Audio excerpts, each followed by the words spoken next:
संजय गायकवाडला मी समज दिली आहे, त्यांनी माफी मागितली आहे। आंबी प्रकरणी एकनाथ शिंदेंची प्रतिक्रिया। या सगळ्या गोष्टींकडे आमदार महोदय गायकवाडांचे अज्ञान। गायकवाडांनी शिवरायांविषयी वाचन केल्याचं दिसत नाही। इतिहास संशोधक इंद्रजित सावंतांची प्रतिक्रिया। संजय जाधवांच्या अनुपस्थितीवरून चर्चा। जाधवांच्या घरी हळदीचा कार्यक्रम असल्याची अंबादास दानवेंची प्रतिक्रिया। जाधव आणि ठाकरेंचं बोलणं झालंय, दानवेंची माहिती।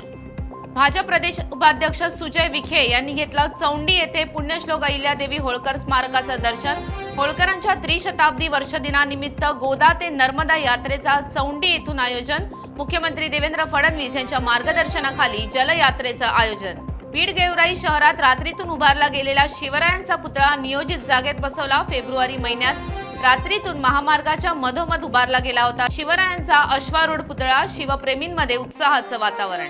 भाजपच्या शिक्षण रूपांतरण धोरणाविरोधात शिवसेना न्यायालयात तातडीनं हस्तक्षेप करत प्रस्ताव स्थगित करण्याची मागणी। न्याय न मिळाल्यास रस्त्यावर उतरण्याचा इशारा।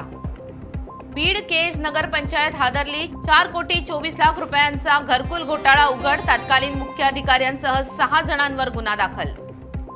नांदेड शहराजवळच्या नवीवाडी येथे जुन्या वादातून तरुणाचा चाकूने भोसकून खून। रेकॉर्डवरील गुन्हेगार सोनू बुक्तरे यांनी हल्ला केल्याचं उघड।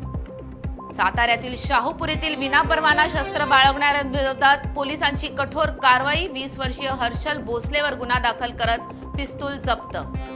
अमरावतीत अवैध बीटी कापूस बियाण्याच्या साठ्यावर धडक कारवाई। 8 लाख रुपयांचे 487 पॅकेट्स जप्त। एक आरोपी ताब्यात। चेतन सुखलाल ठाकरे असं संशयिताचं नाव।